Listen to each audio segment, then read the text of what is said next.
అక్క మాకు పిండి ప్రమిదలు సరిగ్గా చేయడం రావట్లేదు, మంగళవారం నాడు పూజ చేసుకుంటప్పుడు టైం అంతా ఈ పిండి ప్రమిదల దగ్గరే అయిపోతుంది, టైంకి పూజ చేసుకోలేకపోతున్నాము, లేట్ అయిపోతుంది అక్క, మీరే ఏదైనా టిప్ చెప్పండి అని అడుగుతున్నారు మన వాళ్ళు. చాలా వరకు పొడి బియ్యం పిండి యూజ్ చేయాలా తడి బియ్యం పిండి యూజ్ చేయాలా అని అడుగుతున్నారు. అందరికీ అవైలబుల్గా ఉండేది పొడి బియ్యం పిండి కదా, అందుకని నేనైతే పొడి బియ్యం పిండితోనే చెప్తున్నాను. మీకు ఏది అవైలబుల్గా ఉంటే దాంతో చేసుకోండి. ముందుగా మీకు దీపాలు చేసుకోవడానికి అంటే ప్రమిదలు చేసుకోవడానికి ఎంత పిండి కావాల్సి వస్తుందో ఒకసారి చూసుకొని ఒక కప్పుడంతా బియ్య పిండి వేసుకోండి. అందులో కొన్నిగా పాలను పోసుకొని ఇలా ముద్దలా కలిపేసుకోండి.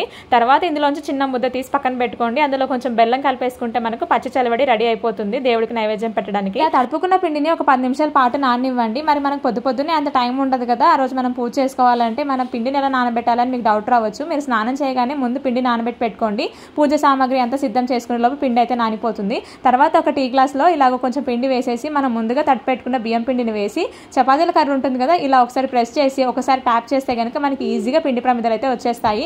ఇలా మీరు ఎన్ని ప్రమిదలు కావాలన్నా చేసుకోవచ్చు. పిండి ప్రమిదలు సాయంత్రం కూడా చేయాలా అని అడుగుతున్నారు మన వాళ్ళు. పిండి ప్రమిదలు సాయంత్రం చేయాల్సిన పని అయితే లేదు, మార్నింగ్ మాత్రమే చేసుకోవాలి మనము. సాయంత్రం మనం మామూలుగా దేవుడి దగ్గర దీపారాధన ఎలా చేస్తామో అలా ఒకసారి దీపారాధన చేసుకుంటే సరిపోతుంది. తయారు చేసుకున్న ప్రమిదల్లో 2 ఒత్తులు వేసుకోవాలి. ఒత్తులు ఎన్ని వేయాలి అని అడుగుతున్నారు. 2 కానీ 3 కానీ మీరు ఒత్తులు వేసుకోవచ్చు, ఒకటి మాత్రం వేయకండి. తర్వాత ఈ ప్రమిదలకి గంధం కుంకుమ బొట్లు పెట్టుకొని అగరబత్తితో కానీ లేదా ఏకహారతితో కానీ మనం దీపాలను అయితే వెలిగించుకోవచ్చు. సుబ్రహ్మణ్య స్వామి పూజ వీడియో ఎక్కడుందని అడుగుతున్నారు. ఫుల్ వీడియో మన ఛానల్లో ఉంది, ఒకసారి చూడండి. వీడియో నచ్చితే మాత్రం లైక్ చేసి సబ్స్క్రైబ్ చేసుకోండి.